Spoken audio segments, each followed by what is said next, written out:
Dünyanın en zengin 2153 kişisi, dünya üzerindeki 4,6 milyar insandan daha fazla gelire sahip. Soykırım uygulamaları böyle neticelerle bizleri maruz bırakıyor, karşı karşıya getiriyor. Artık onların vebalinden sorumluyuz.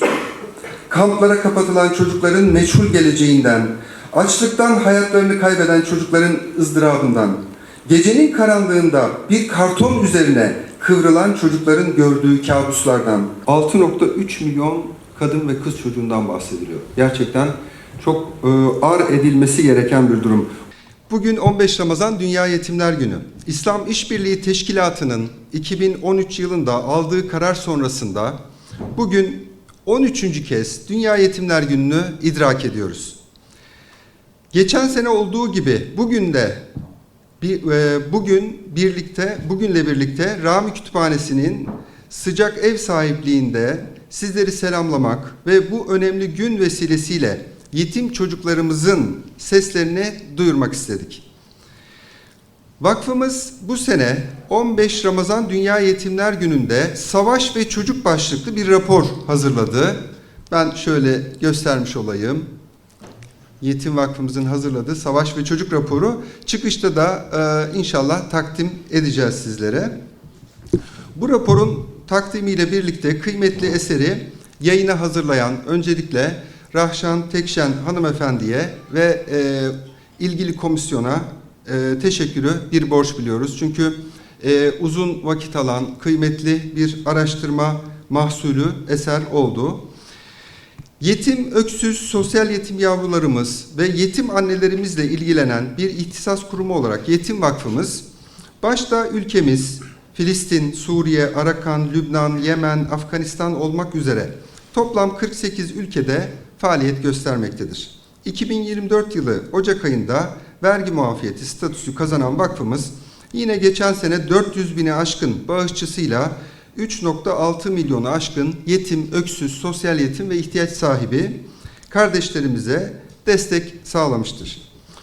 Her çocuğun eğitim alabilmesi, sağlık ve sosyal imkanlardan faydalanabilmesi, kimliğini ve vatandaşlık haklarını alabilmesi, anne babasıyla ve yakınlarıyla yaşayabilmesi, her türlü tehlikeye karşı güven içinde olması, akranlarıyla koşup oynayabilmesi, ailesinin maddi manevi bütün imkanlarından istifade edebilmesi en doğal hakkıdır. Dünya Yetimler Günü'nün hepimize hatırlattığı bir şey daha var. Dünyanın neresinde yaşarsa yaşasınlar, çocukların ruhsal hayatlarında çok önemli bir yer tutan sevginin, şefkatin, güvenin temininden hepimiz sorumluyuz. Keza korunmalarından, eğitimlerinden, sağlıklarından. Korunma demişken daha bir hafta olmadı. Biliyorsunuz İran'da vurulan bir okulda 168 çocuğa bir okul mezar olabilir mi? Ama maalesef günümüz dünyasındaki reel politik ve zalimce yapılan uygulamalar, soykırım uygulamaları böyle neticelerle bizleri maruz bırakıyor, karşı karşıya getiriyor. Eğer dünyanın bir yanında bombardıman altında çocukların varlığını duyduysak, artık onların vebalinden sorumluyuz. Kamplara kapatılan çocukların meçhul geleceğinden, açlıktan hayatlarını kaybeden çocukların ızdırabından, gecenin karanlığında bir karton üzerine kıvrılan çocukların gördüğü kabuslardan, yetişkin insan muamelesi görerek saatlerce çalıştırılan çocukların sırtındaki terden, tek tek her birimiz sorumluyuz.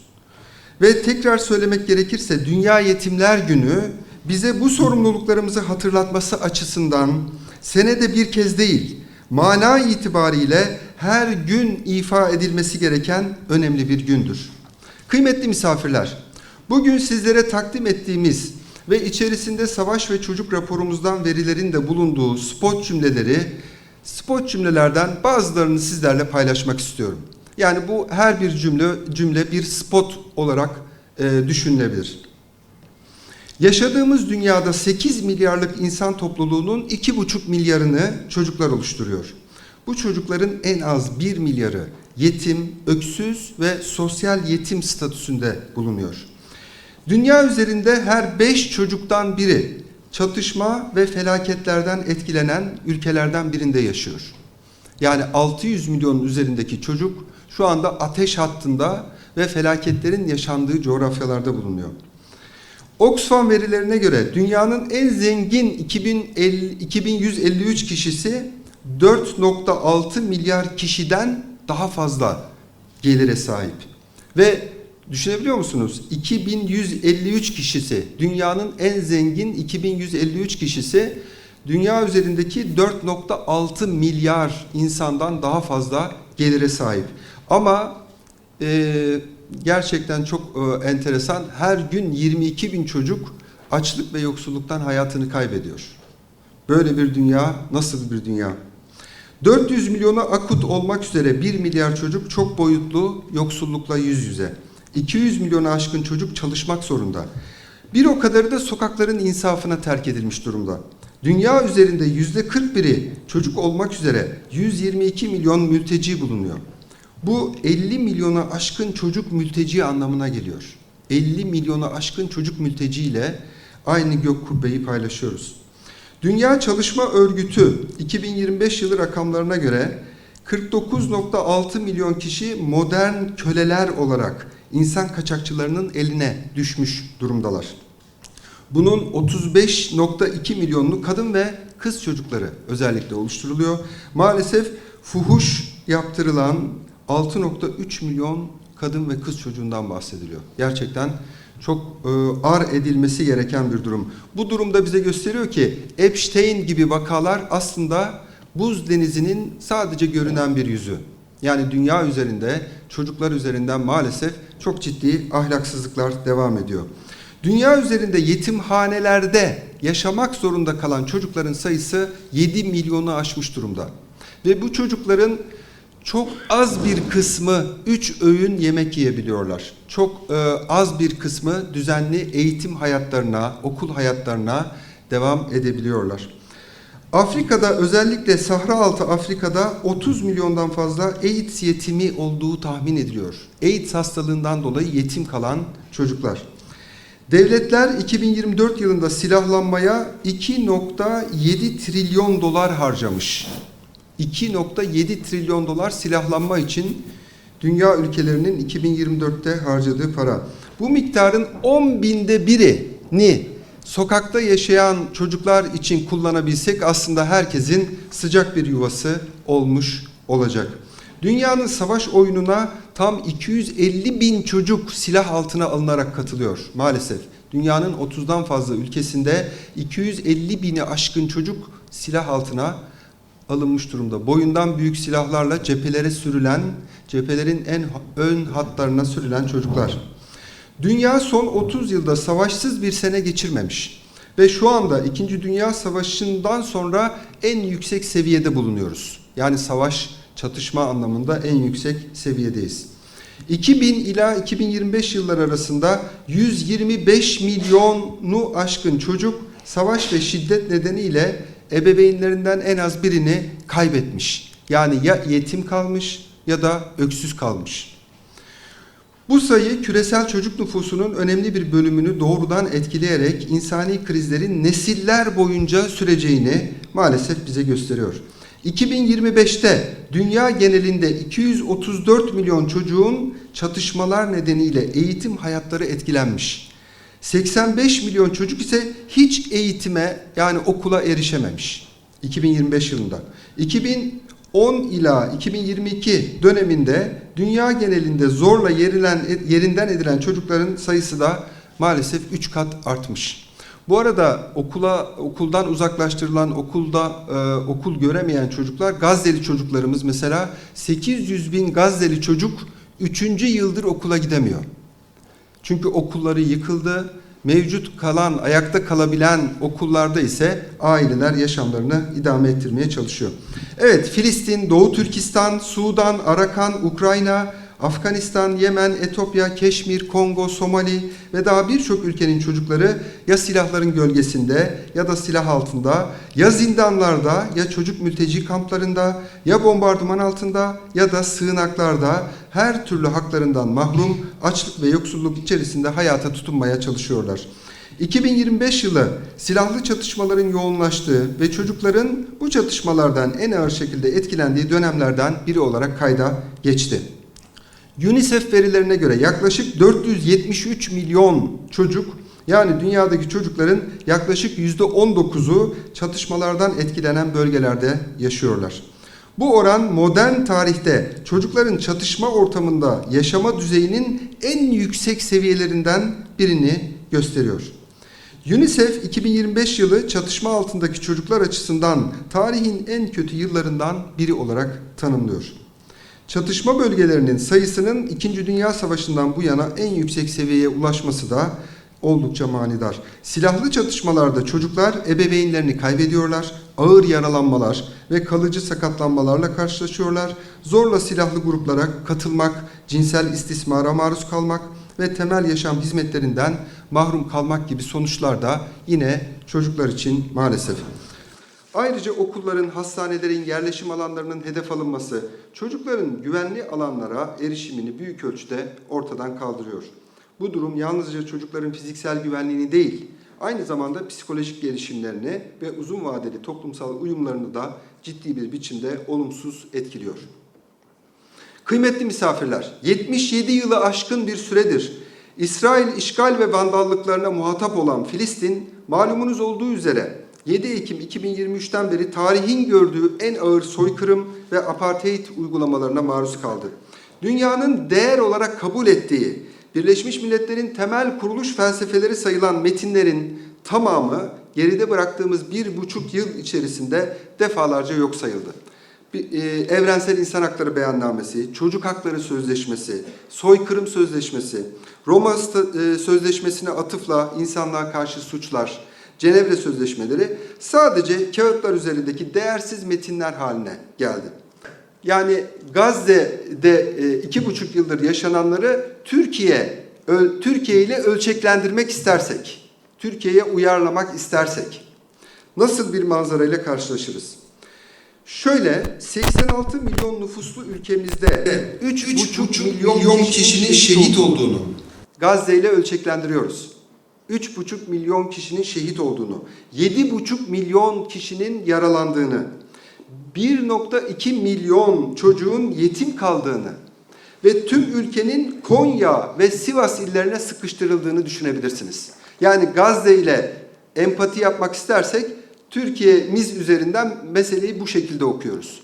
Tüm Türkiye'nin Sivas ve Konya'ya sıkıştırıldığını, 79 ilin işgal edildiğini düşünebilirsiniz. Gazze'nin durumu şu anda bu şekilde. Bugün Gazze'de psikolojik desteğe ihtiyaç duymayan çocuk yok diyebiliriz. Hatta buna yetişkinleri de katabiliriz.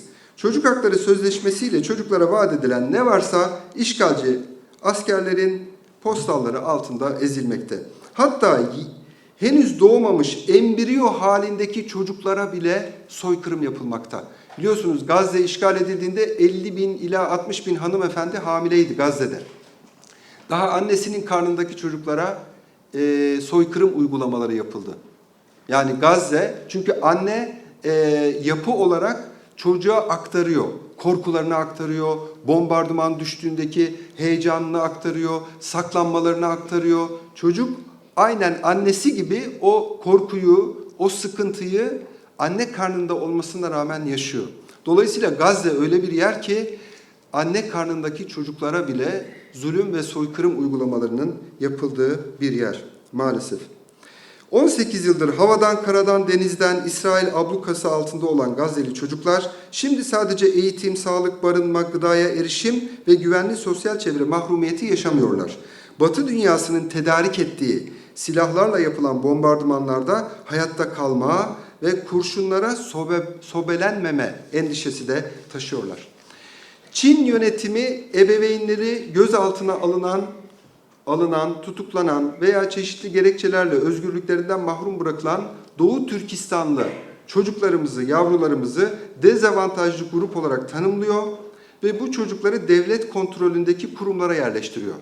Yani böyle bir sistem var.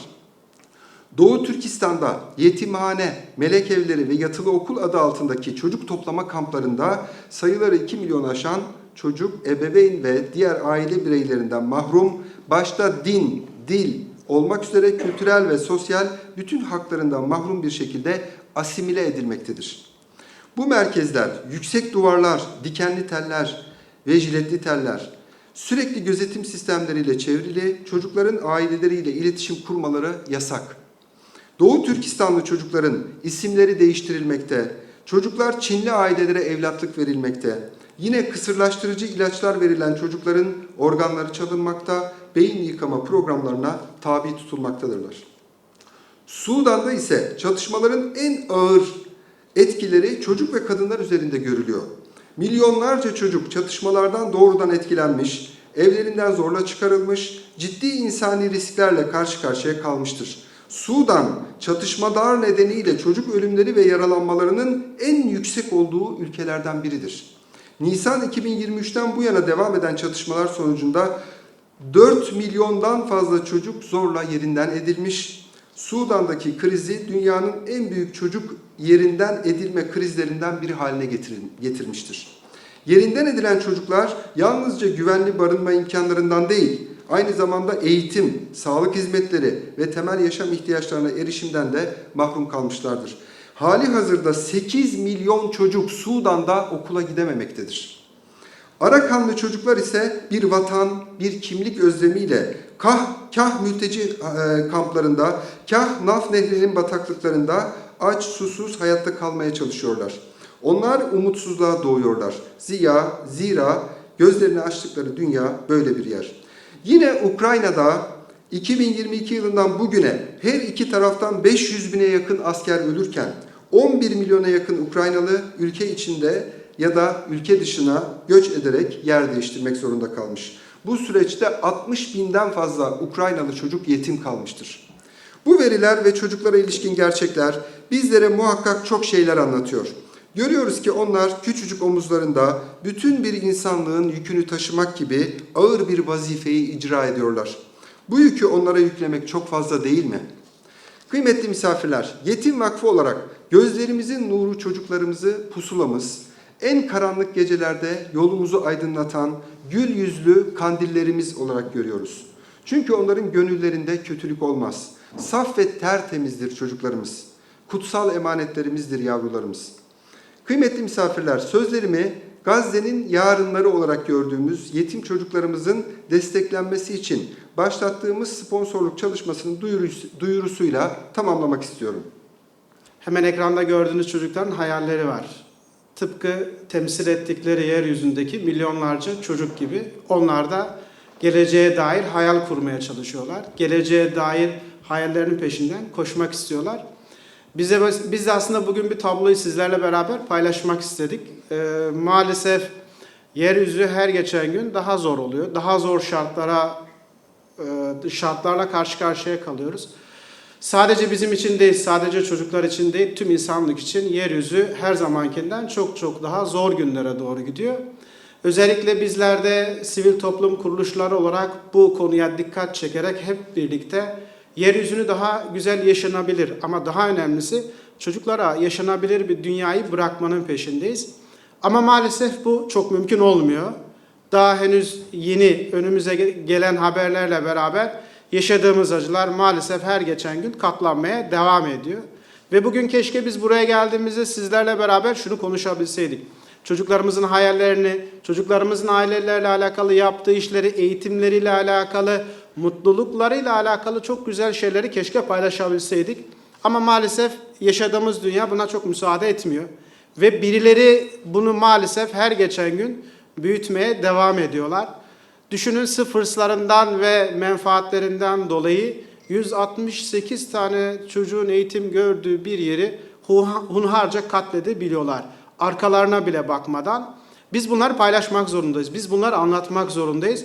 Ve mazlumun, insanlığın her nerede olursa olsun, hangi coğrafyada, hangi ırktan, hangi meşrepten, mezhepten olursa olsun yanında durmak ve sözüne söz olmak durumundayız. O yüzden bugünkü bu çalışmayı ve bu paylaşımı çok kıymetli görüyoruz, değerli görüyoruz. O yüzden çok kıymetli basın mensuplarımızdan da bugün özellikle bu sesimizi olabildiğince duyurmalar için özel istirhamda bulunuyoruz. Ben harbi bitmek istiyorum. Benim kardeşlerimi hepsini dünyada, iyi bir dünyada yaşamayı istiyorum. İstiyorum ki çocukların orada annesi babası ölen çocuklar mutlu bir hayat yaşasın. Benim isteğim artık dünyada savaş olmasını istemiyorum. Hiçbir Müslümanın kafirlere karşı boyun eğmesini istemiyorum. Allah hepinizin Ramazan ayı mübarek olsun. Hepinizden Allah razı olsun.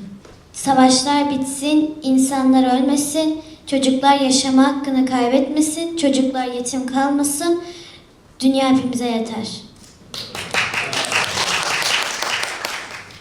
Benim adım Muhammed. Doğu Türkistan'daki çocukları ailelerine kavuşsun istiyorum. Doğu Türkistan'da artık zulüm durdurulsun istiyorum. Doğu Türkistan'da iyilik gelsin. Hepinizin Ramazan mübarek olsun. Benim adım Nuha. Ben dünyada savaşları bitmek istiyorum. Savaşları bitmek istiyorum. Güvenli bir ülke yaşamak istiyorum. Bütün çocuklar güvenli bir ülke yaşamasını istiyorum. Hep ülkeler barışsın. Bu arada basın toplantımızın sonuna geldik. Eğer basın mensuplarımızın başkaca bize sormak istedikleri, ilave etmek istedikleri hususlar varsa onları alabiliriz.